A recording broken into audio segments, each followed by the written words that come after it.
Assalamualaikum warahmatullahi wabarakatuh. Perkenalkan, nama saya Andika dari lokal PAIA 1 dengan nomor NIM 2531013. Baik, di sini saya akan menjelaskan sebuah artikel yang berjudul Dampak Positif dan Negatif Bahasa Indonesia Terhadap Pengaruh Teknologi dan Informasi. Seperti yang kita ketahui, bahwasannya bahasa Indonesia ini sangatlah dinamis. Bahasa Indonesia ini berkembang seiring dengan perkembangan peradaban manusia sejak zaman dahulu. Di sini bahasa Indonesia merupakan bahasa nasional untuk pemersatu masyarakat Indonesia. Di era teknologi ini, bahasa Indonesia komunikasi sangatlah penting. Bahwasanya bahasa Indonesia ini tersebut memicu perubahan-perubahan yang sangat pesat, di mana perubahan-perubahan tersebut yang bersifat fundamental, yang membawa dampak positif dan dampak negatif. Seperti yang kita ketahui, bahwasannya bahasa Indonesia ini yang pertama yaitu ada membawa dampak positif dan negatif. Di sini di era mutakhir ini yang sedemikian pesat, teknologi dan informasi memegang kendali pada pada kehidupan manusia tergambang yang sesudah canggih seperti media sosial, komputer, browsing dan lain-lainnya. Hal ini berlaku pula pada masa bahasa Indonesia. Kondisi bangsa Indonesia terutama di era mutakhir mengalami perubahan yang sangat drastis dan sangat pesat. Terbentuknya masyarakat yang dinamis, religius, atau kebijakan dari teknologi tersebut. Perkembangan bahasa Indonesia, di sini bahasa Indonesia di era globalisasi yang ditandai dengan arus komunikasi yang begitu cepat menuntut para pengambil kebijakan di bidang bahasa kerja untuk menyempurnakan dan meningkatkan semua sektor yang berhubungan dengan masalah pembinaan bahasa. Bahasa Indonesia ini juga semestinya kita bangga memiliki bahasa yang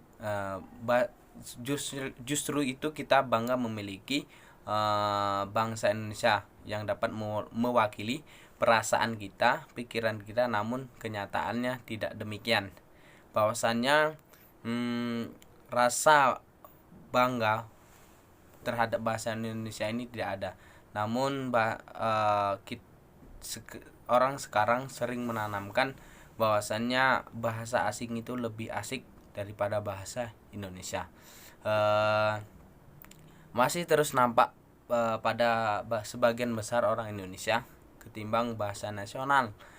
Bahasa Indonesia bahkan mereka seolah-olah acuh tak acuh dengan perkembangan bahasa Indonesia ini. Di sini teknologi informasi bahwasanya meliputi segala suatu hal yang berkaitan dengan penggunaan alat bantu untuk memproses, mentransfer dan perangkat satu ke perangkat lainnya. Sedangkan teknologi komunikasi adalah segala sesuatu yang berkaitan dengan alat bantu untuk memproses dan mentransfer perangkat lainnya. Penggunaan teknologi informasi ini dan komunikasi sejak jamak dapat diartikan sebagai perangkat bantuan bagi manusia membangun komunikasi dan memanfaatkan berbagai dimensi waktu teknologi informasi. Di sini ada dampak-dampak bahwasannya bahasa Indonesia ini seiring berkembang juga membawa dampak baik yang bersifat positif dan dampak buruk yang membawa sifat negatif. Di sini perkembangan teknologi dan komunikasi secara langsung memberikan dampak terhadap penggunaan bahasa baik yang bersifat positif maupun buruk yang bersifat negatif. Semua ini berpengaruh dengan bahasa Indonesia. Yang pertama yaitu dampak baik yang bersifat positif. Yang pertama, meningkatnya kemampuan masyarakat terhadap bahasa, di mana menurut catatan Wall Street Journal bahwa jumlah penggunaan media sosial di Indonesia menyampai angka 59 juta. Yang kedua yaitu meningkatnya produksi buku terjemah ke dalam bahasa Indonesia, Saat ini sudah banyak sekali buku-buku dari luar negeri yang diterjemahkan ke bahasa Indonesia. Yang ketiga yaitu tergerusnya budaya asli Indonesia dan bertambah kosakata bagi masyarakat Indonesia. Hal ini terjadi karena pengaruh bangsa Inggris tadi. Terus yang keempat yaitu meningkatnya pengetahuan masyarakat terhadap bahasa Indonesia ini, yang seperti kita lihat pada saat hari ini. Yang kedua yaitu dampak buruk yang membawa bersifat negatif, seperti yang kita lihat sekarang bahwasannya perkembangan teknologi ini sangatlah berpengaruh kepada bahasa Indonesia, yang seperti bisa kita lihat dan seperti bisa kita nilai dengan akal pikiran sendiri yang bersifat negatif. Contoh yang pertama, masyarakat Indonesia tidak lagi menggunakan bahasa Indonesia yang baik dan benar. Di sini maksudnya dengan pola hidup masyarakat yang sekarang, yaitu konsumsif, berakibat semakin mudahnya penerimaan terhadap berbagai presentasi budaya luar atau asing. Contoh, semakin berkembangnya teknologi yaitu media sosial. Remaja saat ini seringkali menggunakan hal tersebut dengan tidak baik dan cenderung menggunakan bahasa Indonesia yang gaul untuk berkomunikasi. Yang kedua yaitu penggunaan teknologi sangatlah pesat, juga menyebabkan masyarakat yang malas terhadap pembicaraan pada lawan bicara tadi. Terus yang ketiga yaitu campuran kode, banyak menyebabkan masyarakat yang bangga menggunakan istilah atau istilah asing baik secara lisan maupun tulisan, seperti contoh good morning, terus apa kabar, terus I love you lah, seperti itu.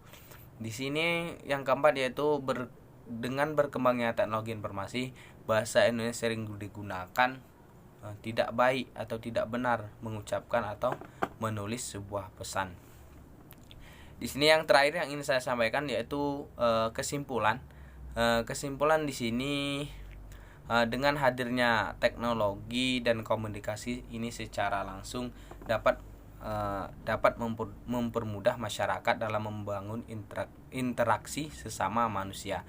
Interaksi tersebut bahkan menimbulkan perubahan-perubahan yang secara fundamental. Di sini bahasa Indonesia sebagai identitas diri adalah salah satu yang turut dipengaruhi oleh kehadiran teknologi dan informasi. Terus selanjutnya, penggunaan bahasa Indonesia ini tidak baik. Tidak baik bahasa Indonesia yang baik dan benar dianggap mempunyai peranan dalam menuju arah pembangunan masyarakat yang akademik. Menuju ke arah yang negatif harus diantisipasi secara bersama-sama, dan kita harus mengembalikan ke pendidikan, terutama di era sekolah. Pendidikan dapat menyebabkan bahasa Indonesia ini menjadi tidak baku lagi. Terus menjadi bahasa Indonesia ini sebagai alat pendidikan dan keperluan. Kita harus memanfaatkan bahasa Indonesia ini sebagai alat pendidikan dan keperluan untuk belajar dan belajar. Teknologi informasi untuk pendidikan bukan hal yang lain, dapat dilaksanakan dalam berbagai bentuk sesuai dengan fungsi. Di sini kita bisa memanfaatkan bahasa Indonesia sesuai dengan fungsi kita sendiri. Kita menjelaskan bagaimana secara ini. Teknologi fungsi dalam dunia pendidikan, adapun fungsi teknologi dalam komunikasi berikut. Yang pertama sebagai gudang ilmu. Yang kedua sebagai alat pembantu pembelajaran. Yang ketiga sebagai fasilitas pendidikan. Yang keempat sebagai standar kompetisi. Yang kelima alat bantu manajemen sekolah. Yang keenam sebagai infrastruktur pendidikan. Mungkin cukup ini yang dapat saya sampaikan. Mungkin kalau ada kata-kata yang salah, saya mohon maaf. Pada Allah saya mohon ampun. Saya akhiri wabillahi muwaffiq ila wa muthariq. Assalamualaikum warahmatullahi wabarakatuh. Terima kasih.